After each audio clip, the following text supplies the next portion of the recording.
ஐயனார் துணை சீரியலில் டுடே எபிசோடில் நம்ம வானத்தையும் பாண்டியும் இருந்துட்டு ரொம்பவே சந்தோஷமாக உட்காந்து பேசிகிட்டு இருக்காங்க. அதுக்கு அடுத்ததாக நம்ம கண்ணை வராரு. வந்த உடனே பார்த்தீங்கன்னா அவங்க ரெண்டு பேரும் பேசிகிட்டு இருக்கிறத பார்த்த உடனே பயங்கரமாக வந்து ஷாக் ஆகுறாங்க. வானத்தை இருந்துட்டு நம்மளுடைய கல்யாணம் சங்கீத் ஃபங்க்ஷன், அதுக்கு அடுத்ததாக மெஹந்தி ஃபங்க்ஷன் சொல்லிட்டு நிறைய ஃபங்க்ஷன் எல்லாம் நடத்தணும். அதே மாதிரி கலர் கலராக ட்ரெஸ் போடணும், ஒவ்வொரு ஃபங்க்ஷனுக்கும் ஒவ்வொரு விதமான ட்ரெஸ் எல்லாம் எடுத்து போடணும் அப்படின்னு சொல்லிட்டு நம்ம வானதி வந்து பாண்டிக்கிட்ட பேசிகிட்டு இருக்காங்க. அது எதுக்கு இப்போ பேசிகிட்டு இருக்க அப்படின்னு சொல்லிட்டு கேட்கவும், என்னதான் இருந்தாலையும் இது என்னுடைய ஆசைலையா, என்னை கல்யாணம் பண்ணிக்க போகிறது நீ தானே, என்னுடைய ஆசையெல்லாம் நான் உங்ககிட்ட சொல்லிகிட்ருக்கேன் அவ்வளோதான் அப்படின்னு சொல்லிட்டு நம்ம வானதி வந்து சொல்லிகிட்ருக்காங்க. அதுக்கு அடுத்ததாக கண்ணை வராரு. சாயங்காலம் 4 வண்டி டெலிவரி கொடுக்கணும், நான் வந்தது கூட கவனிக்காமல் அந்த அளவுக்கு பேசிகிட்டு இருக்கீங்க அப்படின்னு சொல்லிட்டு கண்ணன் வந்து சொல்லுவோம். நீ எப்படா வந்த, அதெல்லாம் வண்டி கொடுத்துக்கலாம், ஒன்றும் ஃபீல் பண்ணாத, நீ போய் உள்ளே இருக்கிற வேலையை பாரு அப்படின்ற மாதிரி சொல்லிடுறாரு.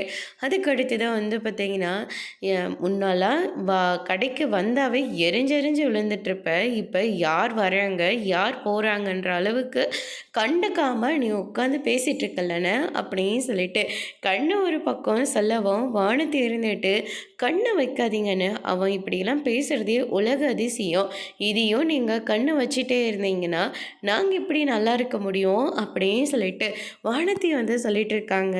அதுக்கு அடுத்ததாக, எதுக்கடி இப்படி உட்காந்து தின்னுட்டுருக்க, வீட்டில் அம்மா சாப்பாடு போடுறாங்க இருந்தாலையும் சாப்பிட்றேன், வேண்டாம் வெறுப்பாக சாப்பாடு போடுறாங்களா என்னன்னு தெரியல, அது டக்குன்னு பசி எடுத்துறது, இது வேற இப்போ காலி ஆகிடுச்சு, சாப்பிட்ட மாதிரியே தெரியல, இன்னுமே வயிறு ரொம்பவே இல்லை, இன்னும் பசியாகவே தான் இருக்குது அப்படின்ற மாதிரி வானத்தை புலம்பிட்டு இருக்கவும், உள்ளே இருக்கிற ஸ்நாக்ஸ் எடுத்துகிட்டு வந்து கொடுக்குறாங்க. நான் வரதுக்கு முன்னாடி இதெல்லாம் வாங்கி வச்சிட்டியா, எப்படி இங்கே வந்தேன் இந்த கதையை சொல்லுவேன்னு எனக்கு தெரியும், அதனால தான் முன்னாடியே நான் இதெல்லாம் வாங்கி வச்சுட்டேன் அப்படின்னு சொல்லிட்டு நம்ம பாண்டி ஒரு பக்கம் சொல்லிட்டுருக்காங்க. பரவாயில்லடா, எனக்காக ஒவ்வொன்றும் பார்த்து பார்த்து பண்ணிகிட்ருக்க நீ அப்படின்னு சொல்லிட்டு வானதி ஒரு பக்கம் பாண்டியை பார்த்து பாராட்டி தள்ளிட்டுருக்காரு. அதுக்கு அடுத்து தான் வந்து பார்த்திங்கன்னா நம்ம சோழன் வராங்க. இவர் வேறு வராரு, இவர் வந்து மறுபடியும் எங்கிட்ட ஏதாவது பிரச்சனை பண்ணட்டும் அப்புறம் இருக்குது அப்படின்னு சொல்லிட்டு வானதி ஒரு பக்கம் புலம்பவும், அதுக்கு அடுத்ததாக சோழன் வராங்க. வாங்கம்மா, நீங்கள் தான் இங்கே உட்காந்து பேசிகிட்ருக்கீங்க போல இருக்குது, உன்னை நினச்சா எனக்கு எவ்வளோ பெருமையாக இருக்குது தெரியுமா, எங்கள் வீட்டுக்கு சப்போர்ட் பண்ணி பேசினல்ல, உன்னை நினச்சி நான் ரொம்ப சந்தோஷப்படுறேன் அப்படின்ற மாதிரிலாம் வந்து சொல்லிகிட்ருக்காங்க. அதுக்கு அடுத்ததா, ஆமாம் என்றைக்கு தான் இருந்தாலையும் பாண்டி தானே என்னுடைய புருஷன், ஆமாம் உங்கள் அண்ணன் எங்கே திடீர்னு முளைச்சி வந்தான், அவன் கெட்ட வைப்ரேஷனாக இருக்கான், அவனை மறுபடியும் ஊருக்கே பேக் பண்ணிட வேண்டியதுன்னு, அங்கேயே அவன் வேலை இல்லைன்னு சொல்லிட்டு தான் இங்கே வந்திருக்கான், எங்கேயும் எந்த வேலையும் அவனுக்கு கிடைக்கல, இப்படி தான் ஊர் வம்பை இழுத்துட்டு தெரிஞ்சிட்ருக்கான், நானும் அவனை துரத்த நிறைய முயற்சி பண்ணிகிட்ருக்கேன், வேலைக்கு ஆகாது போல் இருக்குது, தேவையில்லாமல் நீங்கள் தான் அவங்ககிட்ட பிரச்சனை பண்ணி வைக்காதீங்க, நாளை பின்ன அவன் பாண்டிக்கு மச்சான் ஆக போகிறான், அதனால் கொஞ்சம் பார்த்து பக்குவமாக பண்ணுங்க, மச்சான் மாமான்னு சொல்லி நல்லா தான் பேசுகிற, இந்த கல்யாணம் நடக்குமா, அக்கோர்ஸ் நடக்கும், இதில் என்ன டவுட் இருக்குது, பாண்டியனை லவ் பண்ணுறான், நான் பாண்டியை லவ் பண்ணுறேன், கல்யாணம் கண்டிப்பாக நடக்கும் அப்படின்னு சொல்லிட்டு வானதி வந்து சொல்லிட்டு இருக்காங்க. அதுக்கு அடுத்ததாக சாப்பிட்டுட்ருக்கிற ஸ்நாக்ஸை வந்து எல்லாருக்கும் ஷேர் பண்ணி கொடுக்குறாங்க. எப்படியோ இப்போயாவது கொடுக்கணும்னு மனசு வருது, பின்ன கொடுக்காம சாப்பிட்டா எனக்கு தானே வயிறு வலிக்கும் அப்படின்னு சொல்லிட்டு வானதி ஒரு பக்கம் சொல்லவும், அதானே பார்த்தேன் அப்படின்னு சொல்லிட்டு இந்த பக்கம் சோழன் வந்து சொல்லிட்டு இருக்காங்க. அதுக்கு அடுத்ததான் நிலா வந்து ஃபோன் பண்ணுறாங்க. ஏதாச்சும் நீங்கள் வேலையாக இருக்கீங்களா சோழன் அப்படின்னு சொல்லிட்டு கேட்கவும், இல்லைங்க வேலையெல்லாம் எதுவும் இல்லை, இப்போ தாங்க பாண்டி கடைக்கு வந்தேன் அப்படின்ற மாதிரி சொல்கிறேங்க. ஓ அப்படிங்களா, சரி நான் சொல்கிற ஒரு ரெஸ்டாரண்ட்டுக்கு வந்துடுங்க, அம்மாவும் அண்ணியும் வந்திருக்காங்க, ஏதோ பேசணுமா, எனக்கு போக இஷ்டம் இல்லை, சரி நீங்களும் கூட வாங்க அப்படின்ற மாதிரி சொல்லிடுறாங்க. நான் ஆஃபீஸ்லேருந்து நேராக வந்துடுறேன், நீங்களும் வந்துடுங்க. இல்லை இல்லை வேண்டாம், நீங்களும் நானும் ஒன்றாவே போகலாம், நானே ஆஃபீஸ் அன்னைக்கு வந்துடுறேன், கொஞ்சம் ஒரு 5 நிமிஷம் வெயிட் பண்ணுங்கள் அப்படின்ற மாதிரி சொல்லிவிட்டு அதுக்கு அடுத்து தான் நிலவை கூட்டிகிட்டு நேராக அவங்க சொன்ன ரெஸ்டாரண்ட்டுக்கு வராங்க. என்ன விஷயம் அப்படின்னு சொல்லிட்டு கேட்கவும், இத்தனை நாள் கழித்து அம்மாவை பார்க்குறாலே கொஞ்சமான இவன் மனசில் கொஞ்சமான பாசம் இருக்கா பாரு, வந்தோன்னே எதுக்கு வந்தீங்கன்ற மாதிரி, ஏன் என்ன கூப்பிட்டீங்கன்ற மாதிரி எப்படியெல்லாம் கேள்வி கேட்குறா பாரு அப்படின்னு சொல்லிட்டு நம்ம தேனு வந்து ஒரு பக்கம் சொல்லிட்டு இருக்காங்க. "என்னாச்சு அண்ணி?" அப்படின்னு சொல்லிட்டு கேட்கவும், "நிலா டிவோர்ஸ்க்கு அப்ளை பண்ணியிருக்கியா நீ?" அப்படின்ற மாதிரி சொல்கிறாங்க. "இது இப்படி உங்களுக்கு தெரியும்? நாங்கள் எவ்வளோ பிரம்மாண்டமா கல்யாண ஏற்பாடெல்லாம் பண்ணிட்டு இருந்தோம். ஆனால் நீ உன் இஷ்டமா இவன் கூட ஓடி வந்த. சரி இவன் கூட ஓடி வந்த, அங்கேயாவது நல்லா இருக்க வேண்டியது தானே? எதுக்கு டிவோர்ஸ் அது இதுன்ட்டு போகிற? டிவோர்ஸ் பண்ணால் நேராக எங்கள் வீட்டுக்கு வரலான்னு பார்க்குறியா?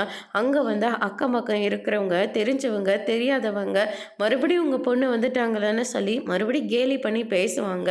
இந்த அசிங்கம்லாம் எங்களுக்கு தேவையா? ஏண்டி உன்னால் நான் என்னமோ நினச்சேன்டி, ஆனால் நாங்கள் நினச்சதை விட பயங்கரமான கில்லாடியை தாண்டி நீ இருக்க. நாங்கள் நினச்ச ஆளே இல்லடி. உன்னால் எப்படி பாராட்டி சீராட்டிலாம் வளர்த்தோம். எங்கள் தலைமையில கல் தூக்கி போட்டுட்டு இவன் கூட போனேன். இப்போ இவன் கூடயும் சந்தோஷமாக இல்லாமல் எதுக்கடி டிவோர்ஸ் பண்ணிகிட்ருக்க? கல்யாணம் ஆகி 4-5 மாதம் கூட ஒழுங்காக ஆகலை, அதுக்குள்ளே டிவோர்ஸ் வேணும்னு சொல்லி கோர்ட்டுக்கு போய் உட்காந்துட்ருக்க. என்னடி நினச்சிட்ருக்க அப்படின்னு சொல்லிட்டு கேட்கவும், இதெல்லாம் யார் உங்ககிட்ட சொன்னாங்க? யாரோ சொன்னாங்க, எப்படியோ விஷயம் தெரிஞ்சுது. அதெல்லாம் இல்லை, நீ எதுக்கு இப்படிலாம் பண்ணிகிட்ருக்க? எதை மனசில் வச்சுட்டு பண்ணிகிட்ருக்க அப்படின்னு சொல்லிட்டு கேட்கவும், அதுக்கு அடுத்து தான் நம்ம சோழன் இருந்துட்டு, ஆஹா இதெல்லாம் நம்ம பார்த்த வேலை போல இருக்கே அப்படின்னு சொல்லிட்டு நடேசனோட ஃபோனை எடுத்து தேனுக்கு வந்து கால் பண்ணி, இப்படி தான் உங்கள் பொண்ணு நிலா வந்து டிவோர்ஸ்க்கு அப்ளை பண்ணியிருக்காங்க. நாங்களும் முடிஞ்ச வரைக்கும் புத்திமதியெல்லாம் சொல்லியிருக்கோம். நீங்களாம் சொல்லுங்கள், நீங்கள் சொன்னாவது அவங்க புரிஞ்சுக்கிறாங்களான்னு பார்க்கலாம் அப்படின்னு சொல்லிட்டு சோழன் வந்து லாயர் பேசுகிற மாதிரி தேனுக்கிட்ட வந்து பேசியிருக்காங்க. இது வந்து நம்ம சோழன் சோழன் இருந்துட்டு, ஐயையோ நாம் ஃபோன் பண்ணி எத்தனையோ நாளாச்சு, ஆனால் இப்போ இவங்க விசாரணைக்கு வந்திருக்காங்க. ஏற்கனவே என்னை பெண்டு எடுத்துட்டா, இப்போ தான் கையை பிடிச்சி உட்கார வைக்கிற அளவுக்கு முன்னேறி வந்திருக்கோம். ஆனால் இவங்க மறுபடியும் வாழ்க்கையை சூதாட்டிட்டு போயிடுவாங்க போல இருக்கே அப்படின்னு சொல்லிட்டு சோழன் வந்து பயந்து போகிறாங்க. அதுக்கு அடுத்ததான் வந்து பார்த்தீங்க, இவகிட்டலாம் பேசியே புரோஜனம் இல்லவா போகலாம். ஆனால் டிவோர்ஸ் கழிஞ்சு வீட்டு பக்கம் வந்த நடக்கிறதே வேற அப்படின்னு சொல்லிட்டு எச்சரிச்சுட்டு போகிறாங்க. நிலா இருந்துட்டு, இவங்களுக்கு எப்படி தெரியும்? சாரி சோழன், இவங்க இது விஷயமா தான் பேசுகிறாங்கன்னு தெரிஞ்சிருந்தா கண்டிப்பாக நான் உங்களை கூட்டிகிட்டு வந்திருக்கவே மாட்டேன் அப்படின்ற மாதிரி வந்து சொல்லிடுறாங்க. அதுக்கடுத்து தான் இவங்களுக்கு எப்படி விஷயம் தெரிஞ்சிருக்கும்?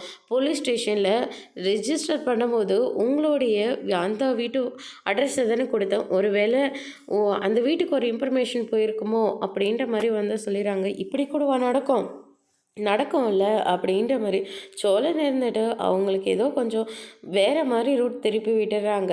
அதுக்கு அடுத்ததாக பாண்டியும் நம்ம சோழனும் ஒருத்தருக்காக வெயிட் பண்ணிகிட்ருக்காங்க.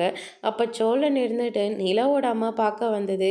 இவர் ஃபோன் பண்ணி உங்கள் பொண்ணு டிவோர்ஸ் பண்ண போகிறா அப்படின்னு சொல்லி இன்ஃபார்ம் பண்ணுது. வாழவந்தன் கிட்ட ஹெல்ப் கிட்டதுன்னு சொல்லி எல்லா விஷயத்தையும் பாண்டிக்கிட்ட வந்து சொல்லிடுறாங்க. எதுவுமே நீ நேர்மையாக பண்ண மாட்டியாடா, எல்லாத்தையும் இப்படி ஃப்ராட் வேலை பண்ணுவியா? உன் மேலே லவ் வந்தால் கூட நீ பண்ண ஃப்ராடெல்லாம் நினச்சி அவங்க உன்னை விட்டுட்டு போனாலையும் போயிடுவாங்க. டே கொஞ்ச நேரம் வாயை வச்சுட்டு சும்மாருடா. ஏற்கனவே அவள் வீட்டை விட்டு வெளியே போய் நான் அவளை திரும்ப வீட்டுக்கு கூட்டிகிட்டு வரதுக்குள்ளே போதும் ஆயிடுச்சு. மறுபடியும் இந்த மாதிரி நடக்கக்கூடாதுடா. அவள் அன்றைக்கே நான் ஆதார் கார்டு இருக்குன்னு சொல்லியிருந்தா எப்போவோ வீட்டை காலி பண்ணிவிட்டு அவள் தனியாக போய் தங்கியிருப்பா.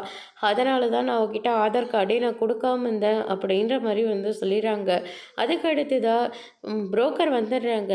நாங்கள் ஏதோ சும்மா தான், நீங்களும் அப்படியே விட்டுருவீங்க போல இருக்குது. நல்ல பொண்ணாக நல்ல குடும்பஸ்த பொண்ணாக பார்த்து அண்ணனுக்கு பார்த்து கொடுங்க.